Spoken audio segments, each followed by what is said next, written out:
This is too ambitious.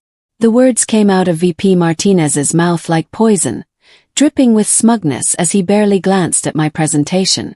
I'm talking months of work, sleepless nights, perfect research, and this guy dismisses it in 4 words. The entire boardroom went dead silent. 20 executives staring at me like I'm roadkill. My face burned. My hands shook. Every fiber of my being wanted to grab him by his overpriced tie and scream that he was dead wrong.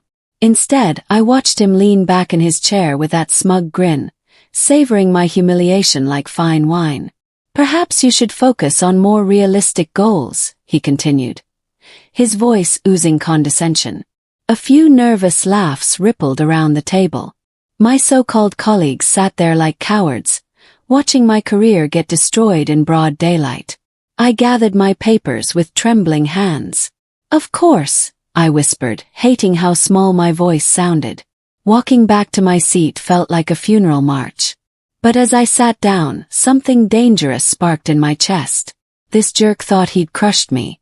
He had absolutely no idea what he'd just unleashed. My name is Casey, and this is how I made him pay for every single word. I walked into the office the next morning carrying my rage like a weapon. Martinez had humiliated me in front of everyone, but I wasn't going down without a fight. Not today. Not ever. The pitying look started immediately. Oh, Casey, we heard what happened. Are you okay? That was so unfair. Their sympathy made my skin crawl. I didn't need their pity. I needed justice. I sat at my desk and stared at my destroyed presentation. But then something clicked. He hadn't said it was wrong. He hadn't said it wouldn't work. He called it too ambitious. That told me everything I needed to know. Martinez was scared out of his mind. My strategy was better than anything his dinosaur brain could conceive, and he knew it. He was terrified it would expose him as the incompetent fraud he really was. I started typing like my life depended on it. If this guy wanted war, I'd give him war. I began rebuilding my strategy, making it bulletproof, unbreakable, absolutely devastating. He thought he'd ended my career. Sweet summer child. He'd just signed his own death warrant, and I was about to be his executioner. Game on. I spent the next week playing the long game, moving like a shadow through the office. While Martinez was probably celebrating his moment of triumph, I was building an army. Your presentation was incredible, Alex from marketing whispered by the coffee machine. Martinez was an idiot to shut you down. Thanks, I said, filing away his loyalty for later. One soldier recruited. I had these conversations everywhere. Finance, operations, junior executives. They all remembered my track record. They knew I delivered results while Martinez delivered nothing except fear and mediocrity. Meanwhile, I watched Martinez like a hawk. He was already pushing his safe alternative. Tiny improvements, pathetic changes, nothing that would threaten his comfortable little kingdom. Exactly what I expected from a coward who panicked at the thought of real innovation. My evenings became sacred. I worked on my revenge plan until my eyes burned, addressing every weakness, every possible objection. This wasn't just about proving him wrong anymore. This was about showing everyone what real vision looked like. Martinez had started a war.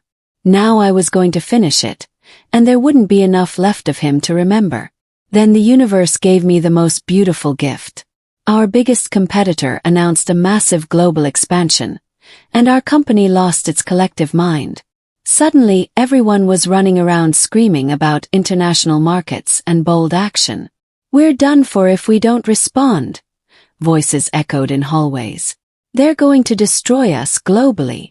I nearly laughed out loud. The timing was so perfect I wanted to kiss the sky. Martinez called emergency meeting after emergency meeting, desperately scrambling for solutions. But his ideas were the same weak garbage that got us into this mess. I waited like a predator. My moment was coming.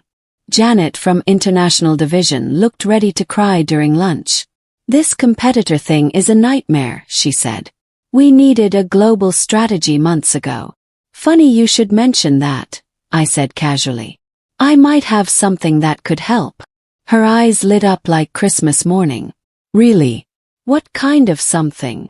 I gave her just enough to hook her completely. By the end of lunch, she was practically begging to see my full plan. But I wasn't ready yet. I needed more ammunition first.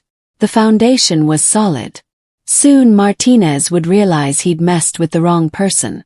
Martinez's panic was becoming delicious to watch. Meeting after meeting, and his solutions were weaker than gas station coffee. Everyone could see him flailing, but nobody wanted to say it out loud. People started coming to me directly. Casey, do you have any ideas about this international thing? What would you do in this situation? Word was spreading that I had real solutions while Martinez had nothing but fear. Casey always thinks outside the box, I heard someone say in the elevator. They had no idea I was listening, but their words were fuel to my fire. People remembered. They knew who got results and who just took up space. Martinez was making mistakes left and right. Shooting down ideas too fast, ignoring concerns, making promises he couldn't keep. His mask was slipping, and everyone was starting to see the scared little man underneath. I started showing up to more meetings, dropping just enough wisdom to remind people I existed. Not pushing hard, just planting seeds. Letting them see the massive difference between his cowardice and my vision. Our competitor was moving fast. Our stock was tanking. And Martinez, still offering the same tired garbage that got us here. My time was coming. Could taste it. The breakthrough happened during the most tense executive meeting I'd ever seen. I wasn't supposed to be there, but Janet had invited me for International Market Insights. Martinez couldn't object without looking like a petty little child. Everyone was arguing in circles. Same old garbage ideas, same pathetic limitations. Finally the CEO snapped. "We need fresh thinking," she said, frustration dripping from every word. "Nothing we've tried is working." That's when Janet delivered the killing blow. "Actually, Casey's been working on something revolutionary. Maybe we should hear it." Martinez's face went bright red. "We already discussed Casey's ambitious ideas." He spat, choking on the word like it burned his throat. But the CEO was hooked. "I want to hear it," she said firmly. Every single eye turned to me. This was it, my moment of reckoning. I stood up slowly and began speaking. No slides, no nonsense, just pure vision and possibilities. When I finished, you could hear a pin drop. Then the CEO smiled like she'd found buried treasure. "That's exactly what we need. Casey, full presentation next week." Martinez looked like someone had punched him in the gut. But there was nothing he could do. The Queen had spoken, and his reign was over. The conference room was so packed people were standing against the walls. Word had spread like wildfire about my presentation. Everyone wanted to see if I could deliver or if I'd crash and burn. Martinez sat in the back corner looking like he was sucking on a lemon. I had lived and breathed this strategy for weeks. This wasn't just the plan he'd destroyed. This was my magnum opus, bigger and bolder than anything this company had ever seen. I started with the brutal truth. Our market position sucked. Our competitor was eating our lunch. We were hemorrhaging opportunities like a severed artery. The numbers painted a picture so ugly it made people squirm. Then I dropped my bomb. A complete global expansion plan that wouldn't just catch our competitor. It would obliterate them. New markets, innovative products, strategic partnerships that would make us the undisputed kings of the industry. The room was dead silent except for the sound of furious note-taking. People were leaning forward, hanging on every word. This wasn't too ambitious. This was survival. When I finished, the applause was immediate and deafening. The CEO shot to her feet, grinning like a maniac. "This is exactly what we need. Casey, you're running international expansion." I looked straight at Martinez. His face had gone whiter than fresh snow. The strategy he'd called too ambitious had just saved our company and secured our global future. And he knew he'd been catastrophically, humiliatingly wrong. The next few days were pure chaos in the best possible way. My phone wouldn't stop ringing. Every department wanted in on the global expansion. Everyone suddenly wanted to be my best friend, associated with a project that would transform our company forever. Martinez tried to save face with the fakest smile I'd ever seen. "Congratulations," he said in the hallway. "Hope you can handle the pressure." "Oh, I'll manage just fine," I replied, keeping my voice ice-cold calm. Inside I was doing victory laps, but I wasn't about to show him that. Patience was my superpower now. The CEO called me into her office that same afternoon. "I have to ask," she said. "I was shocked by Martinez's reaction to your original presentation. That strategy was brilliant. Why the heck did he kill it?" I chose my words like a surgeon. "Perhaps it challenged his comfort zone," I said diplomatically. She nodded slowly. "Perhaps. Well, that won't happen again." Walking out of her office, I knew everything had changed forever. Martinez's days of unchallenged power were numbered, and mine were just beginning. The hunter had become the hunted, and he didn't even know it yet. My project exploded into unstoppable momentum. The board approved everything unanimously. Suddenly, everyone wanted to work with me instead of that has-been Martinez. He tried staying relevant by crashing my meetings and offering unsolicited advice, even taking credit for supporting innovation. But people saw right through his desperate act. They remembered exactly what he'd said to me, and they weren't buying his revisionist history. I built my dream team carefully. Alex from marketing, Janet from international, and other hungry, ambitious people who shared my vision for real change. No politics, just pure talent. "This is what we've been waiting for," Alex said during one of our strategy sessions. "Finally, someone who isn't afraid to think big." The work was intense but incredible. This was everything I'd ever wanted: leading, innovating, making real impact. And the cherry on top, watching Martinez struggle to stay relevant as the company moved forward without him. My success was becoming impossible to ignore. Business newspapers picked up our story. My name was everywhere as the architect of the strategy. Martinez's name, nowhere to be found. The momentum was building into an unstoppable force, and there was nothing he could do to stop it. Our first international partnership closed ahead of schedule, and our stock price shot to the moon. We were officially ahead of our competitor in the global race, and everyone knew who made it happen. The CEO called an all-hands meeting to celebrate. As I walked to the front to present our success, I spotted Martinez in the crowd. His face was a beautiful mixture of rage and disbelief. "This is just the beginning," I told everyone.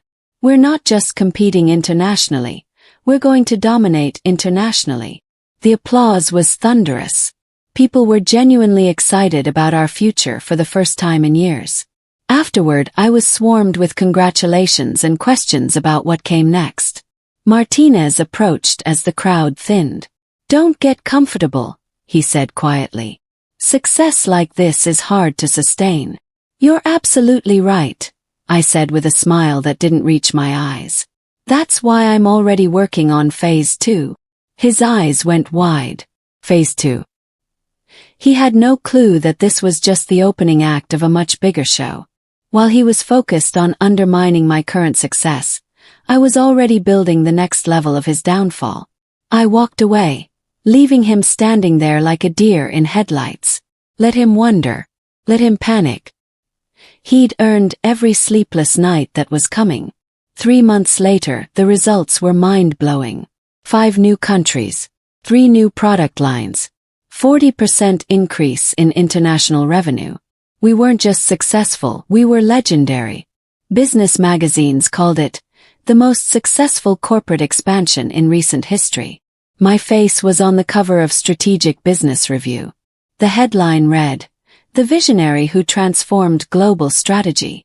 Martinez's influence was evaporating faster than water in the desert. The CEO relied on me for every major decision. Board members sought my input on everything. I was the go-to person for anything requiring actual brain cells. I overheard 2 senior executives at the leadership retreat. "Remember when Martinez called her strategy too ambitious? Biggest mistake he ever made. She's the future of this company." I pretended not to hear, but inside I was cackling. The transformation was complete. I wasn't the dismissed employee anymore. I was the leader who'd proven that ambitious thinking was exactly what we needed. Martinez tried adapting, but it was pathetic and way too late. His reputation for small-minded thinking followed him everywhere. Everyone remembered who supported innovation and who tried to kill it. Phase 2 launched with even more fanfare, and this time we weren't just entering markets. We were creating entirely new business categories that didn't exist before. The numbers were absolutely insane. Our international division went from 0 to 25% of total company revenue in 1 year. Wall Street analysts were upgrading our stock based solely on my strategy success. Then Martinez made his final, desperate play. He proposed a cautionary review of international expansion, suggesting we pump the brakes and consolidate our gains. The CEO's response was swift and brutal. "International expansion is our crown jewel," she said in front of everyone. "Anyone who wants to slow it down doesn't understand this business." Martinez went pale as a ghost. He'd just been publicly shut down by the CEO for questioning the strategy that was making us rich. After the meeting, he cornered me in the hallway. "You think you're so smart," he hissed. "But this can't last forever." "You're right," I said, my voice honey-sweet. "It's going to get even better." Phase 3 was already in motion, and it would cement our position as the undisputed global champion. His nightmare was just getting started. Our third phase expansion announcement made international headlines. We were entering Asia with a revolutionary approach that would disrupt the entire industry. The business world was watching us like we were rock stars. I got invited to speak at the Global Business Leadership Conference, the most prestigious event in our industry. The personal note from organizers said, "Your strategic vision has captured worldwide attention." Meanwhile, Martinez's department was being dismantled piece by piece. His safe strategies were irrelevant in our new world of aggressive global growth. His best people were jumping ship to join my team. "I want to work where the action is," one told me during her transfer interview. "Your team is making history." The irony was delicious. The man who called my strategy too ambitious was watching his empire crumble as people fled to join the very initiative he'd tried to destroy. I stayed professional around Martinez, but privately I savored every moment of his decline. He'd created this mess with his arrogance and stupidity. Now he got to live in it. The CEO pulled me aside after a board meeting. "Your work put us in a position we never dreamed possible. Thank you for not giving up when others doubted you." Others. We both knew exactly who she meant. My speech at the Global Business Leadership Conference was a standing ovation masterpiece. International executives hung on every word as I explained how bold thinking transforms industries. The media coverage was insane. Forbes feature story. Harvard Business Review case study request. I was officially a thought leader on the global stage.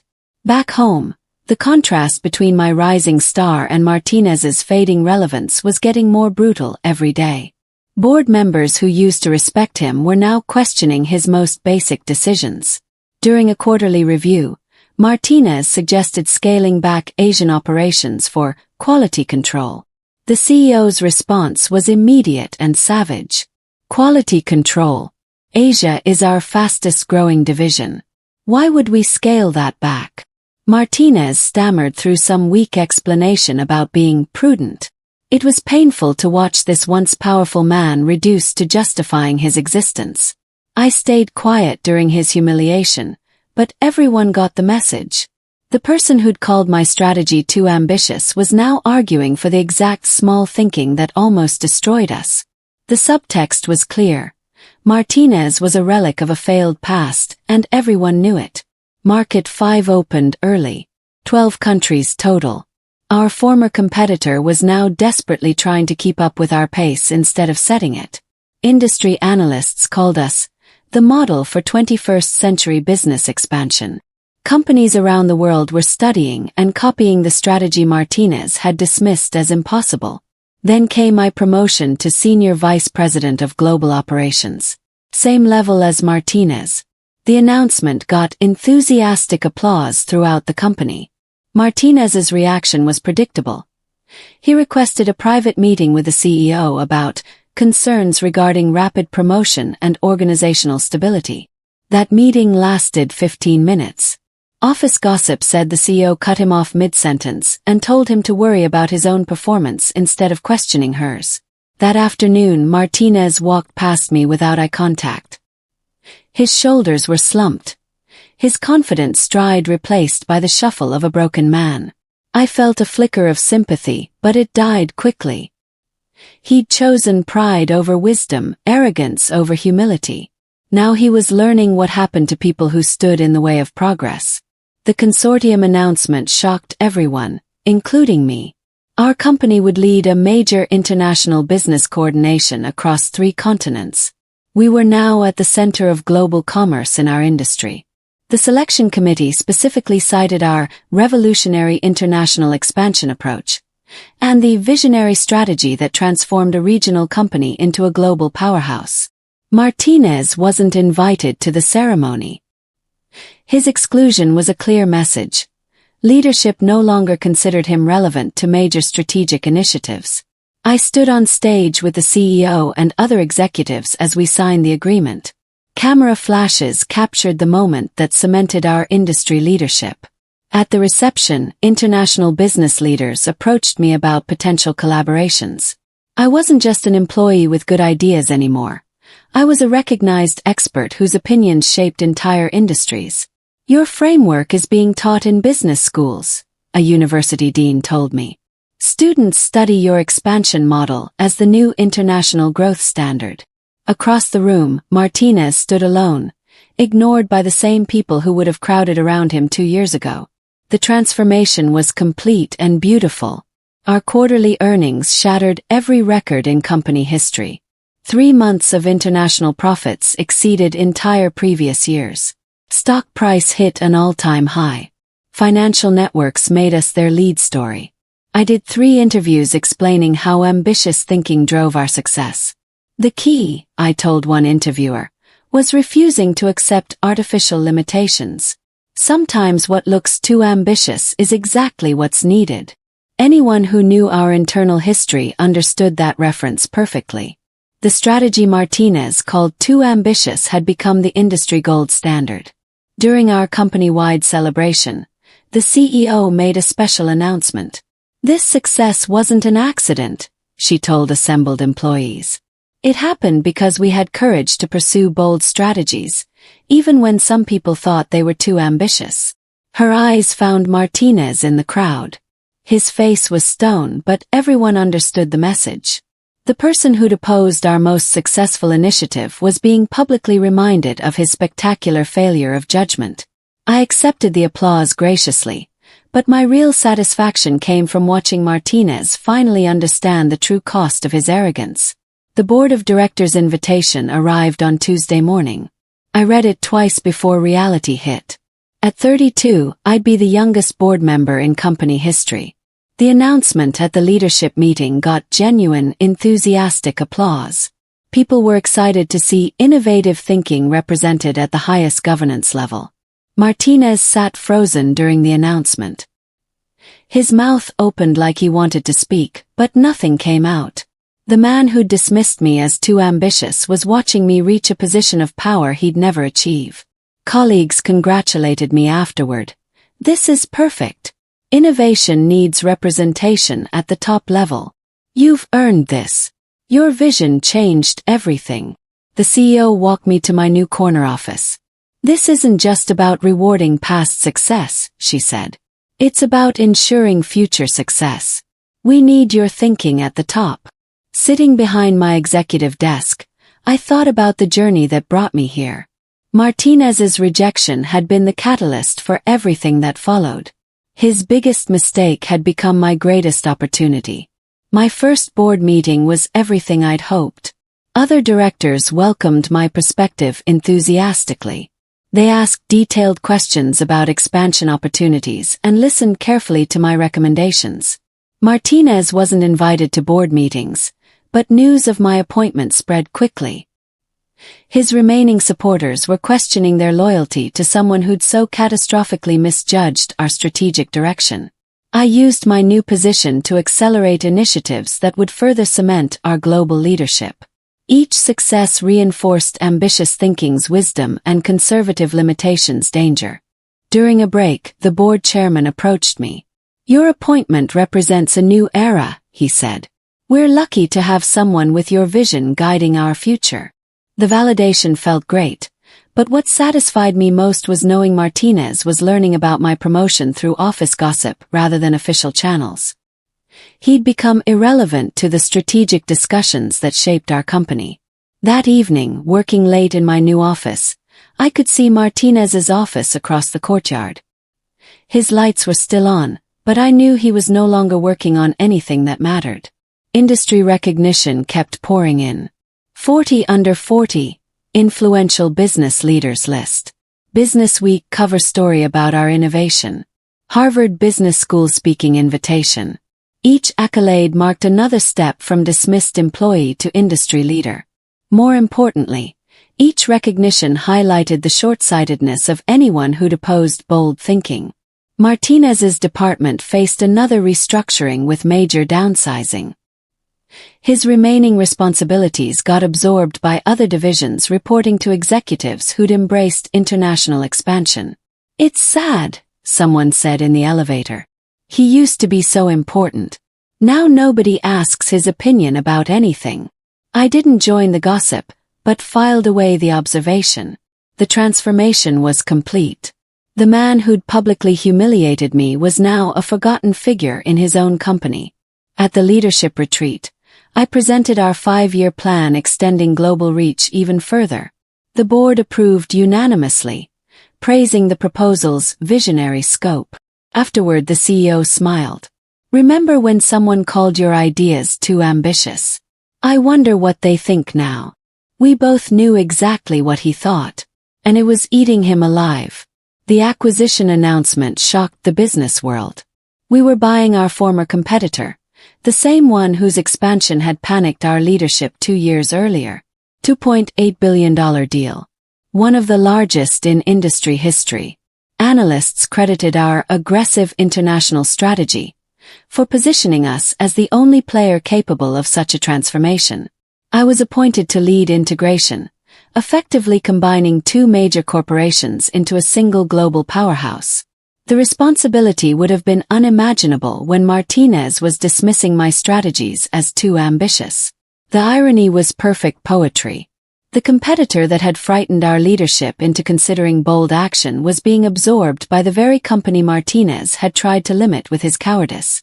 Reporters asked about our strategic approach during the announcement. "We don't believe in limitations," I told them. "When others see obstacles, we see opportunities. When others counsel caution, we choose courage." Martinez wasn't at the announcement. His exclusion from such a major milestone spoke volumes about his current irrelevance. The person who'd shaped strategy for years was now meaningless to the most important strategic decision in company history. Competitor integration proceeded flawlessly. 6 months. Consolidated operations, eliminated redundancies, expanded into 4 additional international markets our competitor had established. Global workforce. 50,000 plus employees across 18 countries. The too ambitious strategy Martinez rejected had created one of the largest international corporations in our industry. Another promotion. Executive Vice President of Global Strategy. Youngest person ever in such a position. Executive Committee seat managing day-to-day operations. Martinez's office got relocated to smaller space on a lower floor as his department faced restructuring again. The physical symbolism was unmistakable. His influence literally diminishing while mine continued rising. Business magazines that once ignored us now featured us regularly. Fortune. Most innovative companies in the world. The Economist. Case study about our transformation from regional player to global powerhouse. Every article mentioned the strategic vision driving our success. None mentioned the person who'd tried preventing that vision from becoming reality. Executive Committee meeting. I outlined plans for 2 more continents within 18 months. Enthusiastic approval. The future was unlimited. Martinez's legacy was irrelevance. The final blow came during annual performance reviews. Martinez's declining relevance had become impossible to ignore, and leadership finally acted decisively. I wasn't involved in discussions about his future, but everyone knew changes were coming. His department had been absorbed, his projects reassigned, his strategic input no longer requested. Friday afternoon announcement. Martinez was being transitioned to a consulting role with reduced responsibilities and compensation. Corporate speak for demotion to complete irrelevance. News spread quickly. Some expressed sympathy, but most acknowledged the move was overdue. Martinez had become a liability to a company focused on ambitious growth. I maintained professional composure when colleagues mentioned it, but privately felt deep satisfaction. The man who'd publicly humiliated me, dismissed my ideas as too ambitious, was finally facing consequences for his catastrophic poor judgment.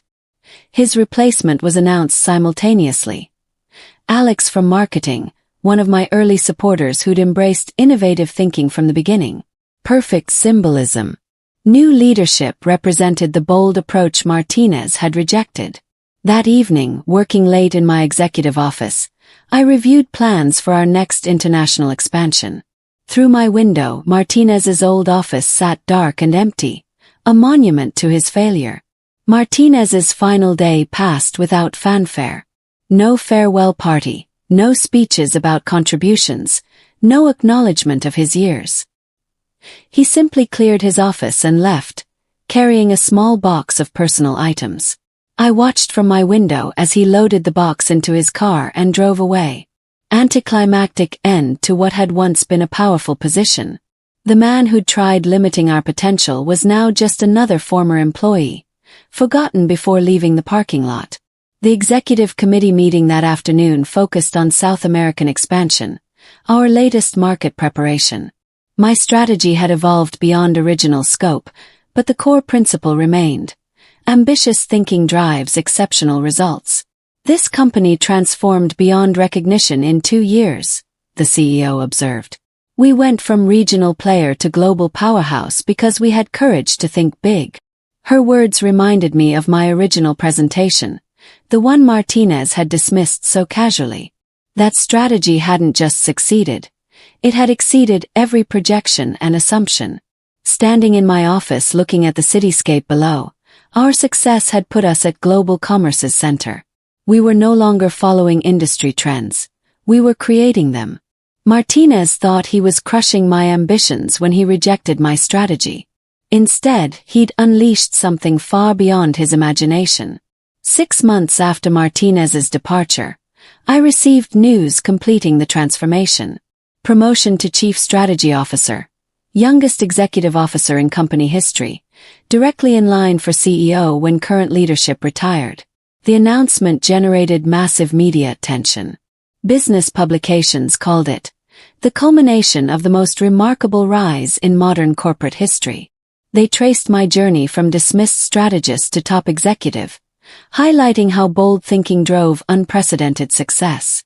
I stood in my new corner office on the top floor, looking out at the city where our company now dominated the skyline with multiple buildings. The too ambitious strategy had created an empire spanning continents, employing hundreds of thousands. My assistant buzzed with news. Martinez had been hired by a small consulting firm, significant step down from his former position.